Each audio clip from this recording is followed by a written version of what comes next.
میرے بھائیوں اور دوستو، اللہ تعالیٰ نے انسان کو جسم اور روح ان دو چیزوں کے مرکب سے پیدا فرمایا ہے۔ جسم کے بننے کا نظام اور ہے اور روح کے بننے کا نظام اور ہے۔ جسم کسی اور جگہ بنتا ہے اور روح کہیں اور سے آتی ہے۔ جسم زمین اور زمین کی غذاؤں کے مختلف مراحل پیش در پیش سے وقد خلقکم اطوارا، وہ مختلف شکلیں بدلتا بدلتا بدلتا ایک روپ میں ڈھلتا ہے، اور روح ایک لطیف اللہ کا امر ہے جس کا علم انسان کو نہیں دیا گیا۔ یسألونک عن الروح قل الروح من امر ربی وما اوتیتم من العلم الا قلیلا، کہ روح ایک اللہ کا امر ہے جس کے بارے میں تمہارے پاس کوئی علم نہیں ہے، لہذا اس کی تفصیل تم سمجھ نہیں سکتے ہو۔ روح آسمان سے آتی ہے، جسم زمین میں بنتا ہے، پھر 4 مہینے بعد اللہ اس کو آپس میں جوڑ دیتا ہے، زندگی متحرک ہو جاتی ہے۔ روح ہی کے ساتھ زندگی کی بقا رہتی ہے۔ جب اللہ اسے واپس نکال لیتا ہے تو سارے ٹائٹل ہٹ کر صرف ایک نام سب کو مل جاتا ہے، اور وہ میت کا ہوتا ہے۔ وہ حضرت مولانا ہو، وہ کوئی ڈاکٹر ہو، بادشاہ ہو، صدر وزیر ہو، سارے اعزاز ٹائٹل ہٹا کر اس پر میت کا لفظ مہر لگ جاتی ہے۔ اس میں سے کیا نکلا ہے؟ ہر چیز تو موجود ہے، اب یہ بولتا کیوں نہیں، اٹھتا کیوں نہیں، چلتا کیوں نہیں؟ اس میں سے روح نکل گئی ہے۔ روح ہمارے جسم کی اصل ہے، اسے نکال دو تو جانوروں کو بھی پتا ہے کہ اب یہ بے جان چیز ہے، چیونٹیاں کیڑے مکوڑے بھی اس کو کھانے لگ جائیں گے، جانور بھی کھانے لگ جائیں گے، زمین بھی اس کو گلانے لگ جائے گی، ہوائیں اس کو متغیر کرنے لگیں گی۔ روح انسان کے اندر ایک چلتا ہوا زندگی کا کارواں ہے۔ اسے جب اللہ واپس بلاتا ہے تو اللہ یتوفی الانفس حین موتها والتی لم تمت فی منامها۔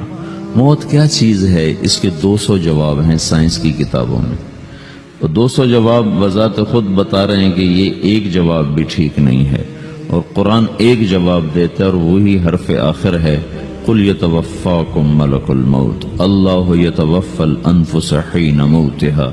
اللہ ہے جو تمہاری روحوں کو موت کے وقت کھینچ لیتا ہے، تمہارے جسم سے نکال لیتا ہے۔ تو میرے بھائیوں،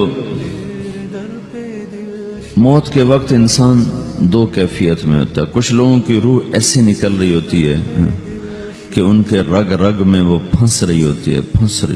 وَلَوْ تَرَى اِذْ يَتَوَفَّى الَّذِينَ كَفَرُوا الْمَلَائِكَةُ يَضْرِبُونَ وُجُوهَهُمْ وَأَدْبَارَهُمْ، کاش تم دیکھ سکتے وہ منظر جب اللہ کے فرشتے نافرمانوں کی روح کو نکال رہے ہوتے ہیں تو ان کے منہ پہ بھی مارتے ہیں، ان کی کمر پر بھی مارتے ہیں۔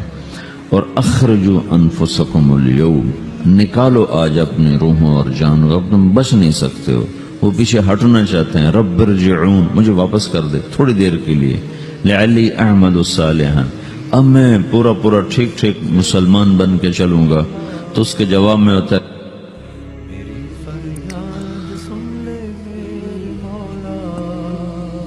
اور حدیث پاک میں آتا ہے کہ ملک الموت اترتا ہے، اس کے ساتھ 4 فرشتے ہوتے ہیں۔ وہ 4 فرشتے آتے اس کی پٹائی شروع کر دیتے ہیں۔ ابھی پرسوں یہ حدیث میں نے پڑھی ابن ماجہ میں کہ ملک الموت کہتا ہے ایتھا النفس الخبیثہ کانت فی الجسد الخبیث، اے خبیث روح جو خبیث جسم میں تھی، اخرج، باہر آؤ۔ اب وہ واپس تو ہو نہیں سکتا، اپنے آپ کو روک تو سکتا نہیں، تو وہ حیران پریشان خوف زدہ، تو اس کے جواب میں اس کو ملک الموت کہتا ابشری بحمیم وغساق وآخر من شکلہ ازواج، تیار ہو جا خوفناک عذاب کے لیے اور کھولتے پانیوں کے لیے، کانٹے دار جھاڑیوں کے لیے، اور بے شمار عذاب کی شکلوں کے لیے۔ تو اس کی روح کو جب کھینچتے ہیں تو رگ رگ سے وہ کٹ کٹ کے نکلتی ہے، تو سارا وجود زیر و زبر ہوتا ہے، سکرات کا درد ساری دنیا کے دردوں پر حاوی ہے۔ جب اس کی روح نکلتی ہے اور اس کو لے کر آسمان پر چلتے ہیں تو دروازے پر پہنچتے ہیں تو اندر سے فرشتے پوچھتے ہیں کون ہے؟ کہتے ہیں فلاں فلاں کا بیٹا ہے۔ کا نفس خبیثہ فی الجسد الخبیث، یہ تو وہی بدماش ہے جو بدماش جسم میں تھا، یہ وہ بدبخت روح ہے جو بدبخت جسم میں تھی، اس کے لیے آسمان کے دروازے نہیں کھل سکتے، اسے واپس کر دیا جائے۔ تو آسمان کے دروازے لا تفتح لهم ابواب السماء ولا يدخلون الجنة حتى يلج الجمل في سم الخياط، کہ ان کے لیے آسمان کے دروازے نہیں کھلیں گے اور ان کے لیے جنت کے دروازے نہیں کھلیں گے، پھر یہ وہاں سے نیچے گرائے جاتے ہیں جو اللہ کا قید خانہ ہے سجین۔ وما ادراک ما سجین کتاب مرقوم، وہ تمہیں خبر نہیں کہ وہ کیا خوفناک قید خانہ ہے جو اللہ تعالیٰ نے بنایا ہے، اسے وہاں دھکیل دیا جاتا ہے۔ پھر قیامت تک اس کے لیے انتظار کی گھڑیاں ہیں اور عذاب کی شدت ہے۔ اور جب کوئی نیک آدمی اللہ تعالیٰ کے دربار میں جانے کا اس کا وقت آتا ہے تو اللہ تبارک و تعالیٰ فرماتے ہیں ان الذین قالوا ربنا اللہ ثم استقاموا تتنزل علیہم الملائکۃ الا تخافوا ولا تحزنوا وابشروا بالجنة التي كنتم توعدون نحن اولیاؤکم فی الحیاة الدنیا وفی الآخرة ولکم فیہا ما تشتہی انفسکم ولکم فیہا ما تدعون نزل من غفور الرحیم۔ جب کوئی نیک مرد عورت کے جانے کا وقت آتا ہے تو اس کے لیے بھی فرشتے آتے ہیں اور آ کر اس کو خوشخبری دیتے ہیں اور آ کر اس کو تسلی دیتے ہیں کہ آپ غم نہ کریں، پیچھے والے بھی آپ کو مل جائیں گے، آپ خوف نہ کریں، آگے ساری منزلیں آپ کے لیے آسان ہیں، آپ کے لیے جنت بھی تیار ہے، رب بھی مہربان ہے۔ اور حدیث پاک میں آتا ہے کہ ملک الموت اور 4 فرشتے آتے ہیں، وہ 4 فرشتے اس کو سہلاتے ہیں، دباتے ہیں کہ موت کا درد اسے محسوس نہ ہو، اور ملک الموت فرماتے ہیں ایتھا النفس الحمیدہ کانت فی الجسد الحمید اخرجی، اے نیک روح جو نیک جسم میں تھی باہر آؤ، کیا کرو؟ وَأَبْشِرِي بِرَوْحٍ وَرَيْحَانٍ وَرَبٍّ رَاضٍ عَنْكِ غَيْرِ غَضْبَانٍ، آپ کو بشارت ہو آپ کے لیے جنت تیار ہو چکی ہے اور وہاں کی ساری نعمتیں آپ کے لیے میسر ہو چکی ہیں اور اللہ آپ پہ راضی ہو چکا ہے اور اللہ آپ پہ خوش ہو چکا ہے۔ اس پر اس کی روح کو نکالا جاتا ہے، پھر سارے فرشتے اس کو استقبال کے ساتھ جب آسمان پر لے جاتے ہیں تو اندر سے پوچھتے ہیں کون ہے؟ کہ فلاں فلاں کا بیٹا، فلاں فلاں کی بیٹی۔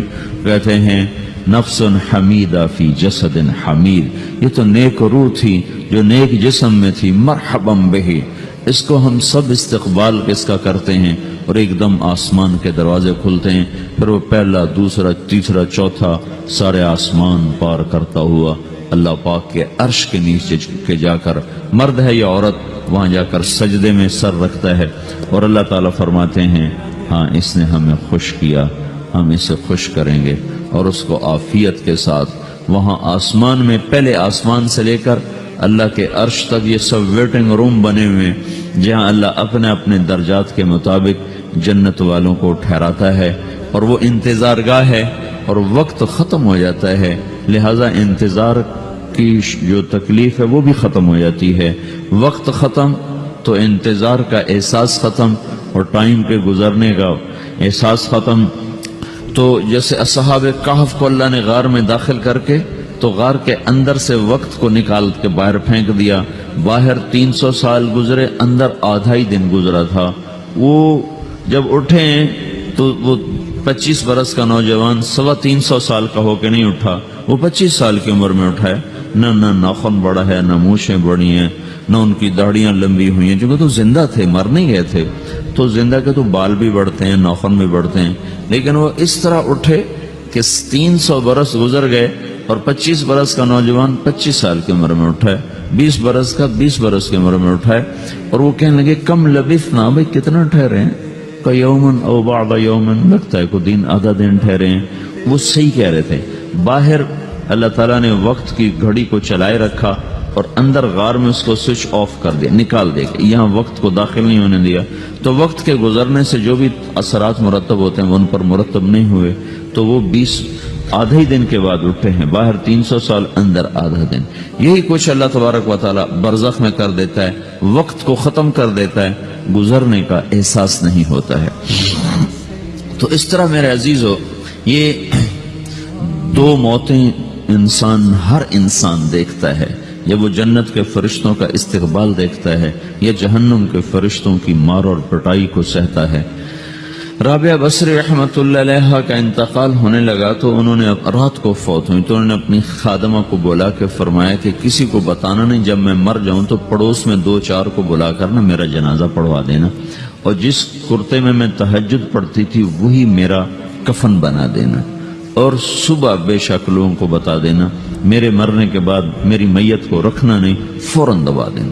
تو جب ان کا انتقال ہوا تو انہوں نے پڑوس کے 2-4-10-20 آدمی بلائے اور ان کو تدفین تجہیز سب کچھ ہو گئی. صبح شور مچا کہ وہ رابعہ بصری کا انتقال ہو گیا. تو اگلے دن وہ خواب میں اس خادمہ کو ملی اور کہا بیٹی تیری بڑی مہربانی، تو نے میری وصیت کے مطابق عمل کیا. اس نے دیکھا کہ انہوں نے ایک خوبصورت سبز لباس پہنا ہوا ہے. تو وہ فرمانے لگی، انہوں نے سوال کیا کہ آپ کے ساتھ قبر میں کیا ہوا؟ تو وہ کہنے لگی کہ میرے پاس منکر نکیر آئے تھے اور مجھ سے کہنے لگے من رب کی، تیرا رب کون ہے؟ تو میں نے کہا سبحان اللہ، 40 برس جس کو میں نہ بھولا سکی اس کو 4 ہاتھ زمین میں آ کے میں بھول جاؤں گی. ان کا 42 برس کی عمر میں انتقال ہوا تھا. تو وہ کہنے لگے سبحان اللہ، جس کو میں 40 برس نہ بھولا سکی میں اسے 4 ہاتھ زمین کے اندر آ کے بھول جاؤں گی. تو منکر نکیر کہنے لگے اس کا کیا حساب لینا؟ پھر انہوں نے پوچھا کہ وہ آپ کا وہ کرتا کہاں گیا تہجد والا جس میں آپ کو کفن دیا تھا؟ کہ وہ اللہ نے مجھ سے لے لیا ہے اور میرے اعمال کے خزانے میں رکھ دیا ہے. قیامت کے دن میرا وہ کرتا بھی میرے ترازو میں تولا جائے گا اور مجھے یہ لباس پہنایا ہے جو جنت کا لباس ہے. یہ بھی ایک موت ہے. اس طرح بھی لوگ مرتے ہیں. اور دوسری بھی ایک موت ہے. ہمارے علاقے کی بتا رہا ہوں، اپنے علاقے کی. ایک زمیندار مر گیا، اس کی قبر کھودی، ساری بچھوؤں سے بھری ہو، ایسے جیسے چیونٹیاں پھر رہی ہوتی. تو انہیں وہ بند کر کے دوسری کھودی، ساری بچھوؤں سے بھری ہوئی. پھر وہ بند کر کے تیسری کھودی، ساری بچھوؤں سے بھری ہوئی. قبرستان میں اتنے بچھو کہاں سے آ گئے؟ یہ زمین کے بچھو نہیں ہے، یہ آخرت کی بلائیں ہیں جس کے ساتھ اب اس سے قیامت تک رہنا ہے اور گزارا کرنا ہے. تو یہ 2 طرح کی موتیں روزانہ لوگ مرتے ہیں، روزانہ لوگ مرتے ہیں. جب نماز کا وقت ہوتا ہے ملک الموت ساری دنیا کا چکر لگاتا ہے اور دیکھتا ہے کون پڑھ رہا ہے کون نہیں پڑھ رہا، کون پڑھ رہا ہے کون نہیں پڑھ رہا. جو نماز کی پابندی کرتا ہے اس کی موت آسانی سے ہوتی، جو نماز میں غفلت کرتا ہے اس کے ساتھ موت کے وقت شدت اور سختی اختیار کی جاتی. تو بھائیو، یہ ایک جسم ہے، ایک روح ہے. روح باقی رہنے والی چیز ہے، جسم مٹ جاتا ہے، پھر اللہ سے قیامت کے دن نیا جسم عطا فرمائے گا، ایک نیا جسم دیا جائے گا. روح وہی ہے جو اللہ کے خزانوں میں جمع ہو جاتی ہے. نافرمان کی سیاہ کالی روح ہوتی ہے، فرما بردار کی روشن چمکدار روح ہوتی ہے. تو اللہ نے کچھ تقاضے جسم کے رکھے ہیں اور کچھ روح کے رکھے ہیں.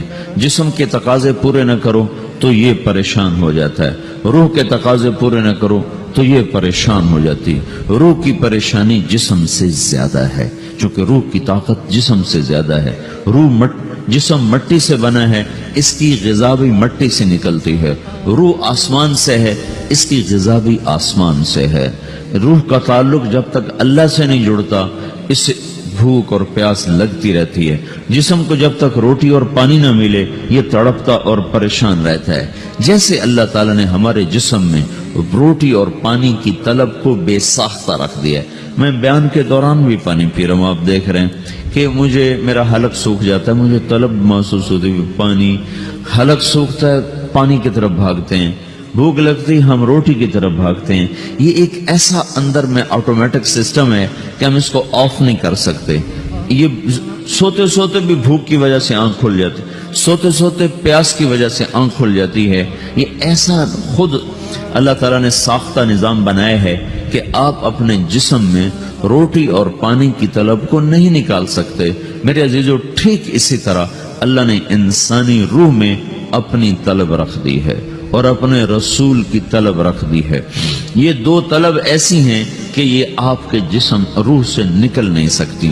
جیسے بھوکا روٹی نہ کھا لے، پیاسا پانی نہ پی لے، اسے چین نہیں آ سکتا، وہ روح جو اللہ اور اس کے رسول سے نہ آشنا ہے، جب تک وہ وہاں تک پہنچ نہیں جاتی اسے چین نہیں آ سکتا، اس کا اندر پریشان رہے گا۔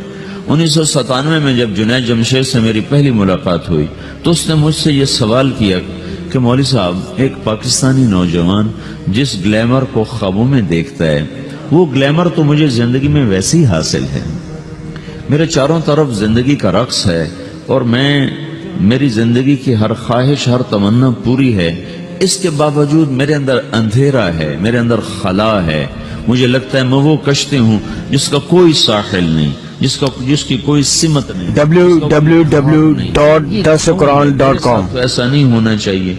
ایک عام لڑکا تو کہتا ہے ہائے کاش یہ ہوتا، اس کو وہ نہیں ہو رہا تو پھر وہ پریشان ہے، ہائے یہ ہوتا، ہائے وہ ہوتا۔ تو میں تو ہائے نہیں کرتا ہوں، میری تو ہر لذت اور خواہش میرے سامنے تشتری میں سجا کے پیش کی جا رہی، میں کیوں ایسا کر رہا ہوں، میں ہائے ہائے کیوں کر رہا ہوں، میرا اندر ویران کیوں ہے، میرے اندر میں خلا کیوں ہے؟ یہ وہی خلا ہے کہ وہ روح کی پیاس کو شراب میں بجھانا چاہتا ہے، وہ روح کی پیاس کو لڑکی میں بجھانا چاہتا ہے، وہ روح کی پیاس کو موسیقی سے بجھانا چاہتا ہے، وہ روح کی پیاس کو دنیا کی رعنائیوں میں 5 سٹار ہوٹلوں سے بجھانا چاہتا ہے۔ روح کیا جانے روٹی کیا ہے، شراب کیا ہے، پانی کیا ہے، عورت کیا ہے، موسیقی کیا ہے، گھنگرو کیا ہے، پائل کیا ہے، چھنکار کیا ہے، روح کو ان چیزوں کی کیا خبر؟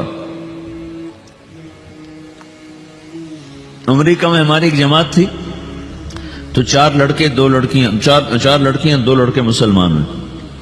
تو ایک لڑکے کا نام رکھا تھا ابراہیم، اور اس کو جب پڑھایا نا کلمہ، انہوں نے کہا ہائے، انہوں نے کہا ہائے، اور دونوں ہاتھ یہاں رکھے سینے پر، دل پر، کہا ہائے۔ تو ہمارے ساتھی ہیں ڈاکٹر اختر، وہ کہنے لگے کیا ہوا کیا ہوا؟ کہنے لگا جب سے ہوش سنبھالا یہ جگہ خالی تھی، یہ تیرے کلمہ پڑھانے پر بھر گئی ہے کہ میری خوشی سے ہائے نکل گئی۔ یہ جگہ خالی رہے گی، یہاں شراب نہیں پہنچ سکتی، یہاں نغمہ اور موسیقی نہیں پہنچ سکتی، یہاں تالے لگے ہوئے ہیں، یہاں تک کوئی آواز نہیں جا سکتی۔ دل کے تاروں پر ایک ہی نغمہ چڑھ سکتا ہے، اور وہ اللہ کی یاد کا ہے، اور اللہ کی محبت کا ہے، اور اللہ کے رسول کی محبت کا ہے۔ باقی کوئی مضراب ایسا نہیں جو ان تاروں کو چھیڑ سکے، باقی کوئی چیز، آواز ایسی نہیں جو دل کی دنیا پر جا کر دستک دے سکے۔ یہاں بند دروازے ہیں، یہاں صرف اللہ پہنچے گا، اللہ کے رسول کا تعلق پہنچے گا، باقی کوئی چیز یہاں نہیں جا سکتی۔